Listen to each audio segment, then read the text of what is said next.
अस्सलाम वालेकुम ख्वातीन और हज़रात, कैसे हैं? ठीक ठाक है, फिट फाट है आप लोग। मैं उम्मीद करता हूँ कि आप सब खैर खैरियत से होंगे, ठीक ठाक होंगे, फिट फाट होंगे। Welcome back to another video. और आज इस वीडियो में हम बात करने जा रहे हैं जनाब one of the most important topic of chapter number 7 digital signal processing, और वो है जनाब केजर विंडो। इसको बहुत लोग केसर विंडो भी कहते हैं, केजर विंडो भी कहते हैं।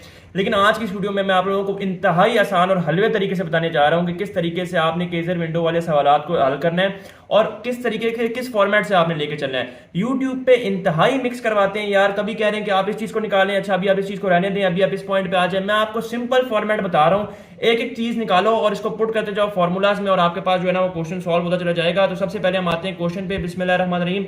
ये आपके पास क्वेश्चन गिवन होगा और आपको बताया जाएगा कि आपने इसको किस विंडो से सॉल्व करना है। ऑब्वियसली केसर विंडो से आपने इसको सॉल्व करना होगा मोस्ट प्रोबेबली। तो आपके पास क्वेश्चन में ये दो इक्वेशंस और पैरामीटर्स गिवन होंगे। अगेन मैं ये चीज आप लोगों को पहले भी बता चुका हूं इंपल्स इनवेरियंस वाले फॉर्मूला में क्वेश्चंस में कि आपने इन तरीके के क्वेश्चंस को किस तरीके से सॉल्व करना होता है। लेकिन केजर विंडो में थोड़ी सी चीजें डिफरेंट हैं, ठीक है। अच्छा, keep this thing in mind कि आपने केजर विंडो वाले सवालात में सबसे पहले निकालना है ए के बाद आपने निकालना है बी के बाद आपने निकालना है एम और डेल्टा ओमेगा। यहां तक चीजें याद रखना, ए बी एम और डेल्टा ओमेगा ये क्या है, कौन से पैरामीटर्स हैं, किधर पुट करेंगे, क्या काम है, ये आगे जाके बताता हूं, ठीक है। खैर अभी यहां पर तुम लोग देखो तो हमारे पास दो इक्वेशंस गिवन है, ठीक है। ये इक्वेशन आपके पास पास बैंड की होती है जिसको आप ओमेगा पी कह लो, ठीक है। और ये आपके पास टॉप बैंड की होती है जिसको आप ओमेगा एस कह लो, ठीक हो गया जी। इनफैक्ट ये जो ओमेगा की लिमिट्स गिवन है ये पास बैंड की हैं और ये जो ओमेगा की लिमिट्स गिवन है ये स्टॉप बैंड की हैं। आपको याद होगा कि ये चीज हमने पढ़ी थी कि पास बैंड में सबसे ज्यादा वाली फ्रीक्वेंसी लेते हैं, मैंने आपको पिछली वीडियो में बताया था, और स्टॉप बैंड में सबसे कम वाली फ्रीक्वेंसी लेते हैं। तो ये सिनेरियो यही होने जा रहा है, ठीक है। खैर हमने सबसे पहले निकालना है ए। मैंने आप लोगों को जैसे बताया ए होता है minimum of partial 1 and partial 2।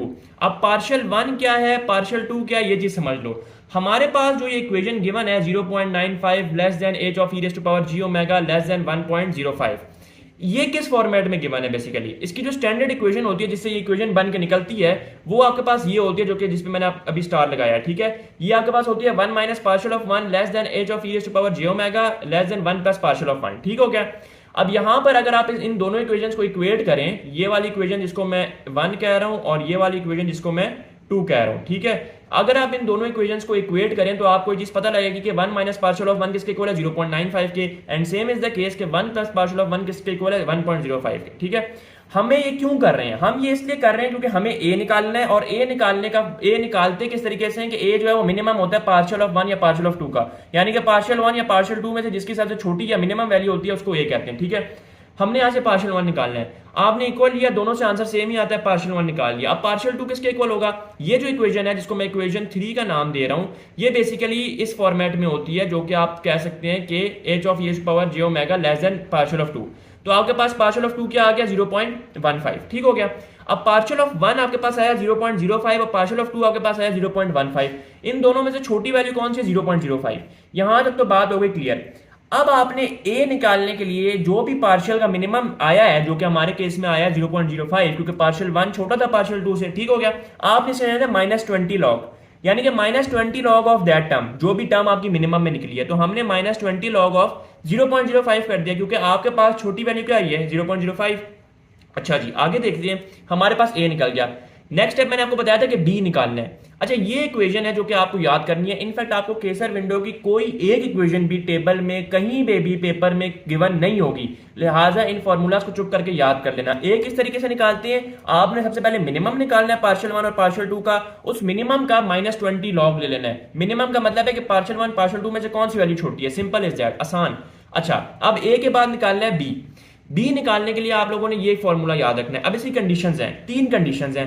पहली कंडीशन ये कि अगर a लेस देन 20 होगा, जो कि ये आखिरी वाली कंडीशन है, इस कंडीशन की मैं बात कर रहा हूं, तो आपके पास b की value straight forward straight away 0 होगी, ठीक है। अगर आपके पास a 20 या 51 के दरमियान होगा तो आपने ये इक्वेशन निकालनी है, which is 0.5842 into a minus 21 की पावर 0.4 प्लस 0.7886 इंटू ए माइनस 21। ये कब होगा, जब आपके पास a 21 और 50 के दरमियान होगा, और अगर आपके पास 20 और 51 के दरमियान होगा, और अगर आपके पास ये 51 से अबव वैल्यू चली जाती है तो आपने सिंपल ये काम करना है कि आपने 0.1102 इंटू ए माइनस 8.7 करना है। ये 3 कंडीशंस विद इक्वेशंस अगर आपको याद होंगी तभी आप बी की वैल्यू निकाल सकेंगे और आगे ओमेगा की वैल्यू भी निकाल सकेंगे और चीजें सॉल्व कर सकेंगे। अगर ये इक्वेशन ही नहीं गिवन तो आप बी की वैल्यू नहीं निकाल सकते, ठीक है। तो ये तीन इक्वेशंस याद कर लें। अब हमारे सिनेरियो में ए है 26.02, विच मींस कि मिडिल वाली जो इक्वेशन है ये सेटिस्फाई कर रही है, तो हमने इस इक्वेशन को लेके चलना है और इस इक्वेशन में ए की वैल्यू पुट कर देनी है। तो हमने ये किया 0.5842 इंटू ए माइनस 0.5842 होगा, ठीक है, इंटू ए माइनस 21 की पावर 0.4 प्लस 0.7886 इंटू ए माइनस 21। यहां से हमारे पास बी की वैल्यू होगी 1.50, ठीक हो गया। मैंने आपको क्या कहा था, ए निकालेंगे, बी निकालेंगे, बी के बाद एम निकालेंगे। अब एम का क्या फॉर्मूला है, मैं ये आप लोगों को पहले बताया था नीचे जाने से। एम का फॉर्मूला है आपके पास ए माइनस 8, ठीक है, डिवाइडेड बाय क्या होता है 2.285 इंटू डेल्टा ओमेगा। अब आपके पास डेल्टा ओमेगा नहीं है। डेल्टा ओमेगा निकालने के लिए आपने ये काम करना है कि आपने डेल्टा ओमेगा होता है omega s minus omega P. अब जो मैं बात ऊपर कर रहा था ना वो अब यहाँ पे इंप्लीमेंट होती है। ओमेगा एस कौन सा लेंगे, छोटी वाली लेंगे, स्टॉप बैंड की वैल्यू फ्रीक्वेंसी हमेशा छोटी वाली लेते हैं 0.6 पाई लेंगे, और ओमेगा पी कौन सा लेंगे, बड़ा वाला लेंगे जिसे 0.5 पाई, यानी कि omega s minus omega p which is equal to 0.6 pi minus 0.5 pi, जो कि आपके पास बन जाएगा 0.1 पाई, ठीक है। यहां पर ही मैंने निकाल लिया। ये काम करते तो एम वाला फॉर्मूला मैंने आपको बताया था a minus 8 by 2.285 into delta omega, ये आपने पुट कर दिया। ये पुट कर दिया तो आपके पास m आ गया। अगेन मैं रिपीट कर रहा हूं, आपने a निकाला पार्शियल से, उसका लॉग लिया, आपने b निकाला फॉर्मूला से, तीन फॉर्मूला से, उसके बाद आपने पार्शियल ओमेगा निकाल के m की वैल्यू निकाली, ठीक है, डेल्टा ओमेगा निकाल के। अच्छा, अल्फा क्या होता है, अल्फा बेसिकली इक्वल होता है m/2 के। m आपको पता है, उसको डिवाइड करेंगे 2 से आपके पास अल्फा आ जाएगा। ये आपके पास मेन फॉर्मूला है, ठीक है, ये आपके पास मेन फॉर्मूला है ओमेगा n का। हमें बेसिकली इसमें चाहिए होता है इंपल्स रिस्पांस, ठीक है। इंपल्स रिस्पांस का जो फॉर्मूला होता है ना वो h ऑफ n होता है इंपल्स रिस्पांस, और ये इक्वल होता है basically h d of n, ठीक है, multiply by omega of n।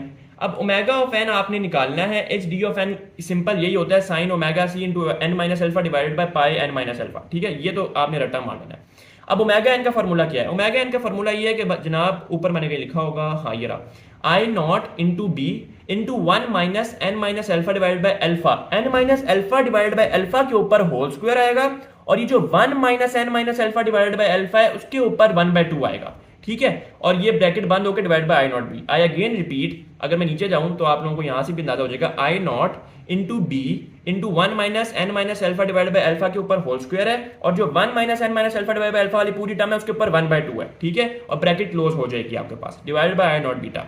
इसमें बीटा की वैल्यू पता है हमें, आई नॉट की वैल्यू नहीं पता, नहीं पुट करेंगे, हमें एन की वैल्यू नहीं पता, नहीं पुट करेंगे, हमें इसके अलावा अल्फा की वैल्यू पता है, ठीक है, लेकिन वो कहीं यूज नहीं हो रही, हाँ यूज हो रही है बल्कि, ठीक है, और इसके अलावा हमें बस ये चीजें पता है। और अगेन आपने एच ऑफ एन में वो वैल्यू पुट कर दिया। H of n basically h d of n into omega n होता है। एच डी ऑफ एन आपके पास सिंक क्या कहते हैं omega c into n minus alpha divide by pi into n minus alpha होता है, ठीक हो गया। ये हमने सिंपल काम किया, हमने m निकाला, और अच्छा ये एक और बेसिकली चीजें, खैर इसमें भी हमने यही काम किया, हमने m निकाला और हमने एच डी ऑफ एन में चीजें पुट कर दी। अच्छा, अब इसका मैग्नीट्यूड रिस्पांस हम किस तरीके से प्लॉट करते हैं, मैग्नीट्यूड रिस्पांस हम इस तरीके से प्लॉट करते हैं किसी भी फिल्टर का। अब ये क्योंकि आपके पास है केजर विंडो, ठीक है, हमें कोई लेना देना नहीं है, कोई भी विंडो फिल्टर का मैग्नीट्यूड रिस्पांस इसी तरीके से बनेगा। वो इस तरीके से बनता है कि देखें, पास बैंड में आपने देखनी है फ्रीक्वेंसी सबसे ज्यादा वाली 0.5 पाई का मतलब है कि 0.5 पाई तक ये पास हो रहा है। मैं जरा नीचे जाके ड्रॉ करता हूं, ठीक है, 0.5 पाई का मतलब है कि पास हो रहा है, और पास बैंड की फ्रीक्वेंसी हमेशा 0 को टच करती है, तो 0 से 0.5 पाई तक आपके पास ये स्ट्रेट लाइन आएगी, ठीक है। स्टॉप बैंड की फ्रीक्वेंसी कहां से स्टार्ट हो रही थी, 0.6 पाई से, तो 0.6 पाई से आपके पास फ्रीक्वेंसी स्टॉप होगी, यानी कि यहां से आके फ्रीक्वेंसी रुक जाएगी और ये रिपल्स क्रिएट होना शुरू हो जाएंगे, जहां तक भी लेके जाना चाहिए आप, ठीक है, पाई तक लेके जाना चाहिए, जहां तक भी लेके जाना, ठीक है क्या। अब ये जो 0.5 से 0.6 के दरमियान का रीजन या बैंड जिसको हम कहते हैं, इसको हम कहते हैं ट्रांजिशन बैंड, यानी कि 0.5 पे आपकी पास बैंड थी, 0.6 पे आपकी फ्रीक्वेंसी स्टॉप होना शुरू हुई और उसने आगे ब्लॉक करना शुरू किया, इसी वजह से रिपल्स आए। 0.5 से 0.6 के दरमियान जो हिस्सा या फिर जो रीजन आपके पास बचा वो आपके पास ट्रांजिशन रीजन था। आई अगेन रिपीट कि केजर विंडो में आपने सिंपल और सिंपल ए निकालना है, बी निकालना है, डेल्टा ओमेगा निकालना है, एम निकालना है, ओमेगा एन के फॉर्मूले में पुट करना है, और एच ऑफ एन निकालना है, which is equal to h d of n into omega n. ये जितनी भी चवलियां यूट्यूब पे हैं कि अभी आप रुकें, इस स्टेप को आप यहीं पे छोड़ दें, अगले स्टेप पे जाते हैं, फिर अभी आप इस स्टेप को भी छोड़ दें, अभी हम यहां पे जाते हैं, ये सिर्फ और सिर्फ कंफ्यूज करने वाली बातें हैं। एक फॉर्मेट को लेके चलो, आराम से क्वेश्चन हल होता है और आपके इसमें 10 या 20 जितने मार्क्स का भी सवाल आता है पूरे आ सकते हैं। And this question is I again repeat very very important. और आगे आने वाली वीडियो में इंशाल्लाह चैप्टर नंबर 5 और 6 की मैं आप लोगों को इंपॉर्टेंस ये बताऊंगा। खैर, this was all about chapter number 7। Chapter number 7 में impulse invariance is very important, Kjær window is very important, जो भी कह लो, केजर कैसर जो भी कह लो, ठीक है। इसके अलावा assignment number 4 is very important और इसी के साथ साथ example 7.2 is very very important. आपसे मेरे नेक्स्ट वीडियो में till then take care and अल्लाह हाफिज।